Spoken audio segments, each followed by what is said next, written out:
Hi, welcome. I'm Mary and I hook books. I crochet things inspired by books. And today I'm going to tell you about my top 10 fantasy reads for 2024. And I'm not really into epic fantasy per se. I find that it's often just too much to try to keep track of. And I'm not so much into ye old medieval fantasy lands. But I really like urban fantasy. I really like cozy fantasy. I even like some horror fantasy. So that is what is going to be mostly involved in today's list. Number 10 is The Institute, and Stephen King. Oh, Munster wants to make an appearance. Stephen King gets kind of pigeonholed into horror a lot of the time, and this isn't, in my opinion, really horror. This is more like almost superhero fantasy. These kids with powers get swept out in the middle of the night to go to the Institute, and there's like a global conspiracy going on. So I really like Stephen King's ability to write children who are not insufferable and really compelling stories. And then number 9 is Sweep of the Blade. This is a romance sci fantasy, and I'm normally not that much of a romance reader, but I mean, there are vampires and werewolves and spaceships. So this had everything really that I could ask for.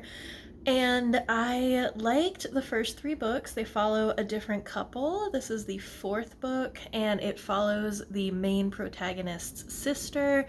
And she is just such a badass. She is a single mom who is caring and loving and feminine, but also a heck of a swordsman. So she is so awesome, and I love the relationship and the getting to meet the in laws, which is a little bit more complicated when you're human and they're vampires and space aliens. And then number 8 is Turncoat by Jim Butcher. This is number 11 in the Dresden Files. If you pick up the Dresden Files, I'd recommend just skipping the first 3. There's some stuff that happens, but the further you get along, the less relevant it really is, and the writing really does get better after about the 4th book. This book has a lot to do with Dresden's family and his, I don't want to give spoilers, his family that we didn't know he had, and their relationships with people. This is so vague. It's very high action. Vampires, witches, warlocks, demons, fallen angels, and Toot! Toot! The pizza fairy. I love it so much. And then number 8, 7, 6.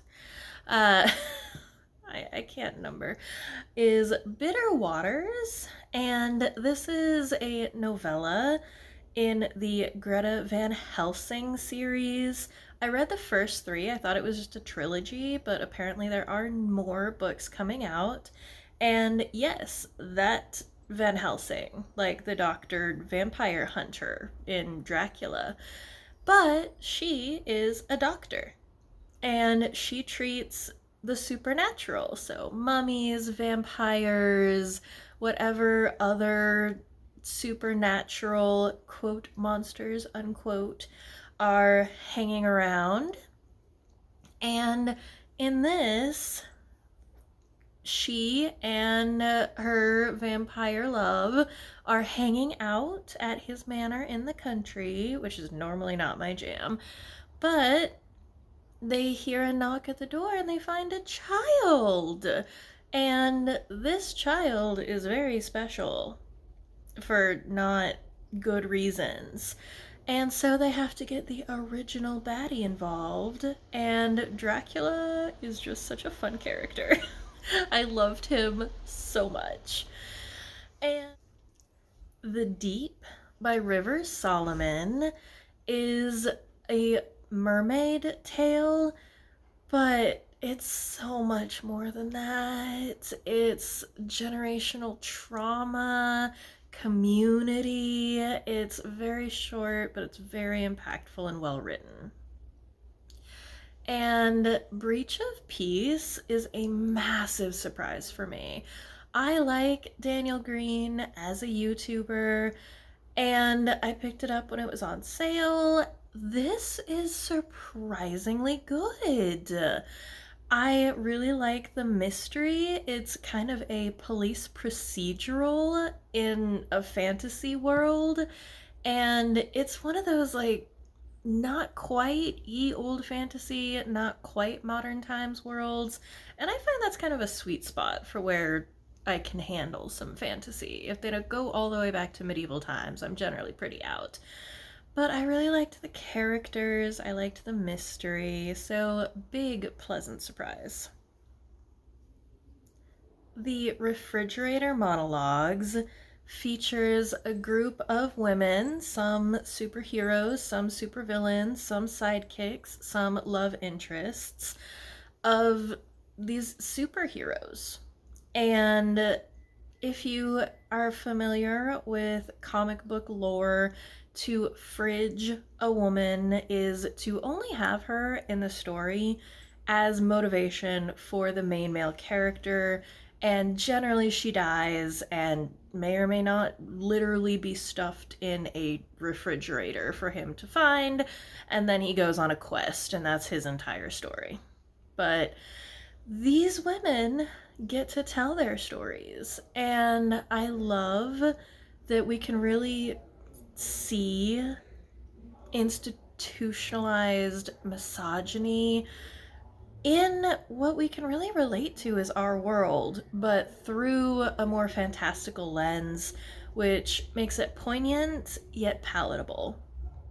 I really hope you cannot hear that. Somebody's car stereo is just insane right now. Dr. Anarchy's Guide to World Domination. This is very humorous. It's about the mundanity of criminal organizations. Once you get so big, you really do have to operate like a corporation. And yeah, I'm a supervillain, but I have HR and retirement benefits. So I just love that concept, and the characters were so funny.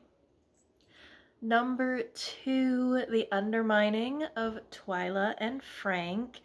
And this is another fantasy romance. Who even am I? And the protagonists are a lot older than most romances, and frankly, most fantasy or science fiction or any kind of books. They're parents and grandparents, and they're both basically police officers, rangers in this fantasy world where the dragons sneeze glitter. And they have been friends forever. And I like that as a premise. That's probably my favorite romance premise because I really do believe friendship is the basis for long lasting love. And there is a mystery. They are cops, rangers in this world. And that meta plot is really fun and interesting. The world is really fun and cool. And their bedroom scene, I think, is my favorite spicy scene I have ever read anywhere. And not because it was like super spicy, but because it was realistic, and I really appreciated their communication and the acceptance of each other. Because especially when we start getting older, yeah, we're not gonna have perfect bodies. Not everything is going to work all the time the first time. And yeah, sometimes you know what you need to do and you're like, well, this is what I need. And it's okay to advocate for yourself. So Loved it, loved it, loved it. And number one is Such Sharp Teeth. And I do love fantasy and sci fi for their ability to handle really deep, dark topics with nuance and a little bit of distance that you still realize these are serious issues. They're not hiding that at all. But it's a little easier to digest. And this is a werewolf story. And I really enjoyed the humor in this. So, on a surface level, this was just a fun, sarcastic werewolf story. But it's also about a woman that had something done to her that she did not consent to, and now she has to live with the consequences. And all the trauma. Like, there's so much about just the trauma of being a woman in the world. You get the perspective of course, her and her sister, who's having a baby, which is also traumatic, her mother, which is going through menopause, which can also be traumatic. And those don't necessarily have to be traumatic, but they certainly can be, and they are at least difficult. And our main character had her bodily autonomy taken away. So it just handles it so well, in my personal opinion. So that was my top 10 fantasy reads of 2024. Are you going to pick any of these up? What was your favorite fantasy read of 2024? And if you would, please like, subscribe, comment, share, all the YouTubey things. If you'd like to donate to the Yarn and Fancy Feast Fund, I have a Buy Me a Coffee that will be in the description box down below. And no matter what you're going through, holidays can be hard. Lean on each other, drink your water, get some sleep, take a long hot shower, do something to really care for your soul this week, and remember, shoulders back, head up, and breathe.